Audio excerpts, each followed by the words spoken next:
நீதிமொழிகள் 3ஆம் அதிகாரம். என் மகனே, என் போதகத்தை மறவாதே. உன் இருதயம் என் கட்டளைகளை காக்க கடவது. அவைகள் உனக்கு நீடித்த நாட்களையும் தீர்க்காயுசையும் சமாதானத்தையும் பெருக பண்ணும். கிருபையும் சத்தியம் உன்னை விட்டு விலகாதிருப்பதாக. நீ அவைகளை உன் கழுத்திலே பூண்டு அவைகளை உன் இருதயமாகிய பலகையில் எழுதிக்கொள். அதனால் தேவனுடைய பார்வையிலும் மனுஷனுடைய பார்வையிலும் தயையும் நற்புத்தியும் பெறுவாய். உன் சுய புத்தியின் மேல் சாயாமல் உன் முழு இருதயத்தோடும் கர்த்தரில் நம்பிக்கையாயிருந்து உன் வழிகளில் எல்லாம் அவரை நினைத்துக்கொள். அப்பொழுது அவர் பாதைகளை செவ்வைப்படுத்துவார். நன்றாக கவனியுங்கள். உன் சுய புத்தியின் மேல் சாயாமல் உன் முழு இருதயத்தோடும் கர்த்தரில் நம்பிக்கையாயிருந்து உன் வழிகளில் எல்லாம் அவரை நினைத்துக்கொள். அப்பொழுது அவர் பாதைகளை செவ்வைப்படுத்துவார். நீ உன்னை ஞானி என்று எண்ணாதே. கர்த்தருக்கு பயந்து தீமையை விட்டு விலகு. அது உன் நாபிக்கு ஆரோக்கியமும் உன் எலும்புகளுக்கு ஊனமாக இருக்கும். உன் பொருளாலும் உன் விளைவின் எல்லா முதற் பலனாலும் கர்த்தரை கனம் பண்ணு. அப்பொழுது உன் களஞ்சியங்கள் பூர்ணமாய் நிரம்பும். உன் ஆலைகளில் திராட்சரசம் புரண்டோடும். என் மகனே, நீ கர்த்தருடைய சிற்சை அற்பமாக எண்ணாதே. அவர் கடிந்து கொள்ளும்போது சோர்ந்து போகாதே. தகப்பன் தான் நேசிக்கிற புத்திரனை சிட்சிக்கிறது போல கர்த்தரும் எவனிடத்தில் அன்பு கூறுகிறாரோ அவனை சிட்சிக்கிறார். ஞானத்தை கண்டடைகிற மனுஷனும் புத்தியை சம்பாதிக்கிற மனுஷனும் பாக்கியவான்கள். அதன் வர்த்தகம் வெள்ளி வர்த்தகத்திலும் அதன் ஆதாயம் பசும்பொன்னிலும் உத்தமமானது.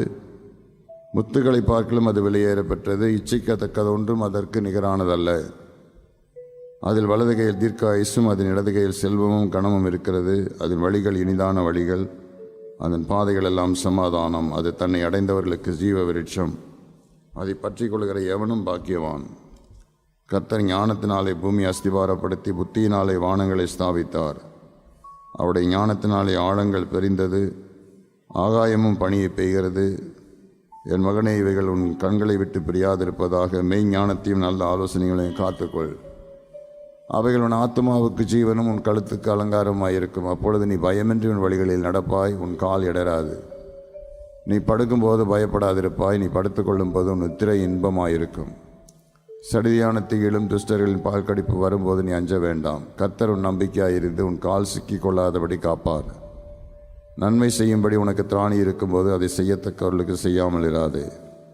உன்னிடத்தில் பொருள் இருக்கையில் உன் அயலானை நோக்கி நீ போய் திரும்பி வா, நாளைக்கு தருவேன் என்று சொல்லாதே. அச்சமின்றி உன்னிடத்தில் வாசம் பண்ணுகிற உன் அயலானுக்கு விரோதமாக தீங்கு நினையாதே. ஒருவன் உனக்கு தீங்கு செய்யாதிருக்க காரணமின்றி அவனுடைய வழக்காடாதே. கொடுமையுள்ளவன் மேல் பொறாமை கொள்ளாதே. அவனுடைய வழிகளில் ஒன்றையும் தெரிந்து கொள்ளாதே. அச்சமின்றி உன்னிடத்தில் வாசம் பண்ணுகிற உன் அயலானுக்கு விரோதமாக தீங்கு நினையாதே. ஒருவன் உனக்கு தீங்கு செய்யாதிருக்க காரணமின்றி அவனுடைய வழக்காடாதே. கொடுமையுள்ளவன் மேல் பொறாமை கொள்ளாதே. அவனுடைய வழிகளில் ஒன்றையும் நீ தெரிந்து கொள்ளாதே. மாறுபாடுள்ளவன் கர்த்தருக்கு அருவருப்பானவன். நீதிமான்களோடே அவருடைய இரகசியம் இருக்கிறது. துன்மார்க்கருடைய வீட்டில் கர்த்தரின் சாபம் இருக்கிறது. நீதிமான்களுடைய வாசஸ்தலத்தையோ அவர் ஆசீர்வதிக்கிறார். இகழ்வோரை அவர் இகழுகிறார். தாழ்மையுள்ளவர்களுக்கோ கிருபை அளிக்கிறார். ஞானவான்கள் கனத்தை சுதந்திரிப்பார்கள். மதிகேடரோ சுகவீனத்தை அடைவார்கள்.